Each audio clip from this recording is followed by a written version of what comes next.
الحمد لله نحمده ونستعينه ونستغفره ونؤمن به ونتوكل عليه ونعوذ بالله من شرور أنفسنا ومن سيئات أعمالنا من يهده الله فلا مضل له ومن يضلل الله فلا هادي له ونشهد أن لا إله إلا الله وحده لا شريك له ونشهد أن محمدا عبده ورسوله وقال الله تبارك وتعالى في القرآن الكريم أعوذ بالله من الشيطان الرجيم بسم الله الرحمن الرحيم يا أيها الذين آمنوا قوا أنفسكم وأهليكم نارا وقال النبي صلى الله عليه وسلم إن بين يدي الساعة فتنا كقطع الليل المظلم يصبح الرجل فيها مؤمنا ويمسي كافرا ويمسي مؤمنا ويصبح كافرا.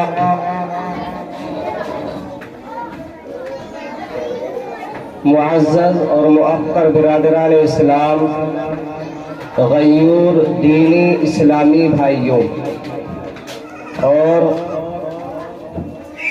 پردہ نشین خواتین اسلام، ماشاء اللہ آج کی یہ مجلس، یہ نشست بڑی بابرکت ہے کہ اس مجلس کے اندر اللہ اور اس کے رسول صلی اللہ علیہ وسلم کی باتیں ہو رہی ہیں۔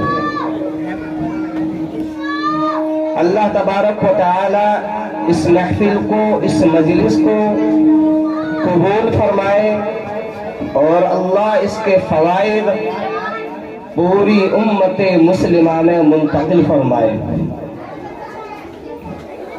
میں چاہتا ہوں کہ اپنی بات کو شروع کرنے سے پہلے نبی اکرم صلی اللہ علیہ وسلم کے تعلق سے کسی شاعر نے بڑے اچھے، شاندار اور جاندار اشعار کہے ہیں۔ میرا دل چاہتا ہے کہ میں وہ اشعار آپ کو گوشے گزار کروں، آپ کو سناؤں۔ ترنم سے تو میں نے کبھی پڑھا نہیں ہے، باقی وہ اشعار بڑے اچھے ہیں تو آپ ان کو سنیے۔ شاعر نے کہا ہے کہ رب نے شرح والضحا ان کا رخ زیبا کیا، رب نے شرح والضحا ان کا رخ زیبا کیا، گیسووں کو شرح واللیل اذا یغشا کیا، ان کی آنکھوں کو کیا تفسیر ما زاغ البصر، ان کے سینے کو علم نشرح کا آئینہ کیا۔ لا تقولوا راعنا کہہ کر کبھی لا ترفعوا، لا تقولوا راعنا کہہ کر کبھی لا ترفعوا، اس قدر اونچا تمہارے ذکر کا رتبہ کیا۔ رب نے فرما کر رفعنا مصحف لا ریب میں، رب نے فرما کر رفعنا مصحف لا ریب میں، اس قدر اونچا تمہارے ذکر کا رتبہ کیا۔ آیت صلو علیہ پر کیا ہم نے عمل، آیت صلو علیہ پر کیا ہم نے عمل، جب رسول پاک کا دل میں خیال آ گیا، اور جب کبھی تنہائی زندان شب سے ڈر لگا، ہو گئی راحت جو ذکر النبی اولا کیا۔ آیت قد جاءکم سے ہو رہا ہے یہ عیان، اے نوازن کو خدا نے خلق میں یکتا کیا۔ میں نے آپ حضرات کے سامنے قرآن کریم کی ایک آیت اور ایک حدیث مبارکہ پڑھی ہے۔ آیت مبارکہ کا ترجمہ یہ ہے کہ اے ایمان والو، تم خود بھی جہنم سے بچو اور اپنی نسلوں کو بھی جہنم سے بچاؤ۔ یا ایھا الذین آمنوا قوا انفسکم واہلیکم نارا، پہلا اور بنیادی حق تو یہ ہے کہ تم خود اپنی اصلاح کرو، اور اس کے بعد میں بنیادی حق یہ ہے کہ تم اپنے اہل عیال کو، اپنے گھر والوں کو، اپنی اولاد کو، اپنی نسلوں کو سمجھاؤ، دین پر لانے کی کوشش کرو، جدوجہد کرو۔ اگر یہ نسل دین پر قائم رہے گی، یہ نوجوان، یہ ہماری ماں اور بہنیں دین پر قائم رہیں گی تو یہ امت قائم رہے گی، اور یہ امت قائم رہے گی تو یہ دنیا باقی رہے گی، اور جب تک یہ دنیا باقی رہے گی تو اللہ اللہ کہنے والے اس دنیا کے اندر موجود رہیں گے، اور جب اللہ اللہ اور اللہ کے رسول کا نام لینا لوگ ترک کر دیں گے، چھوڑ دیں گے، بھول جائیں گے، تو پھر اللہ کا ایک نظام ہے، قیامت آئے گی، دنیا نیست و نابود ہو جائے گی، دنیا ختم ہو جائے گی۔ اگر تم اپنی اصلاح کر لو گے تو دوسروں کی بھی اصلاح ہو جائے گی، اگر تم اپنی اصلاح کر لو گے تو دنیا کے اندر امن و امان قائم ہو جائے گا۔ اسی لیے قرآن کریم نے کہا ہے ظہر الفساد فی البر والبحر، اللہ تبارک و تعالیٰ قرآن کریم میں ارشاد فرماتا ہے کہ تمہارے اعمال کی وجہ سے، تمہارے کرتوتوں کی وجہ سے، تمہارے گناہوں کی وجہ سے، تمہارے غلط کاموں کی وجہ سے ظہر الفساد فی البر والبحر، خشکی میں بھی سمندر میں بھی ایک طغیانی آ گئی، ایک پریشانی آ گئی، ایک طوفان برپا ہو گیا، ایک طوفان بپا ہو گیا۔ اے مسلمانوں، اگر تم دنیا کی فکر کرنا چاہتے ہو تو تمہیں خود سنبھلنا پڑے گا، تمہیں خود سدھرنا پڑے گا، تمہیں لائن پر آنا پڑے گا، تمہیں رسول اللہ صلی اللہ علیہ وسلم کے احکامات پر عمل کرنا پڑے گا، تمہیں قرآن کریم کو اپنے سینوں میں بسانا پڑے گا، اپنے سینوں میں جگہ دینی پڑے گی۔ وہ وقت یاد کرو، صحابہ کے وقت کو یاد کرو، اللہ کے نبی صلی اللہ علیہ وسلم کے زمانے کو یاد کرو، اسلاف کی قربانیوں کو یاد کرو کہ کس طریقے سے انہوں نے اس دین اسلام کی خدمت کی ہے، اور یہ دین اسلام کتنی مشقتوں کے بعد میں، کتنی پریشانیوں کے بعد میں، کتنی جد و جہد کے بعد میں ہم مسلمانوں تک پہنچا ہے۔ میں نے حدیث پڑھی تھی ان بین یدی الساعۃ فتنا، کہ ان قریب قیامت سے پہلے فتنوں کا زمانہ ہوگا، اور فتنے اندھیری رات کی طرح آئیں گے، فتنے ایسے آئیں گے جیسے کہ تسبیح آپ کے ہاتھ میں ہو اور تسبیح کو قطع کر دیا جائے، تسبیح کو توڑ دیا جائے، اور توڑنے کے بعد میں، کاٹنے کے بعد میں جس طریقے سے تسبیح کے دانے پیدل پہ گرتے ہیں، اسی طریقے سے قرب قیامت میں فتنے آئیں گے، اور وہ فتنے اتنے کثیر ہوں گے، اتنی تعداد میں ہوں گے کہ تم ایک فتنے سے نکل نہیں پاؤ گے، دوسرا فتنہ آ جائے گا۔ ان فتنوں کے زمانے میں اگر آدمی صبح میں مومن ہوگا تو شام میں کافر ہو جائے گا، شام میں اگر مومن ہوگا تو صبح میں کافر ہو جائے گا۔ یہ سمجھیے کہ مسلمان کے لیے سب سے قیمتی خزانہ اگر کوئی ہے تو وہ ایمان ہے۔ اگر ایمان ہے تو مسلمان ہے، ایمان نہیں ہے تو مسلمان نہیں ہے۔ کتنی بڑی بات ہے کہ ایک آدمی صبح میں 8 بجے مسلمان تھا اور رات میں 8 بجے کافر ہو گیا، رات میں مسلمان تھا، صبح میں کافر ہو گیا۔ آخر ایسی کون سی وجہ ہوگی کہ جس کی وجہ سے مسلمان اپنے ایمان کا سودا کر لے گا؟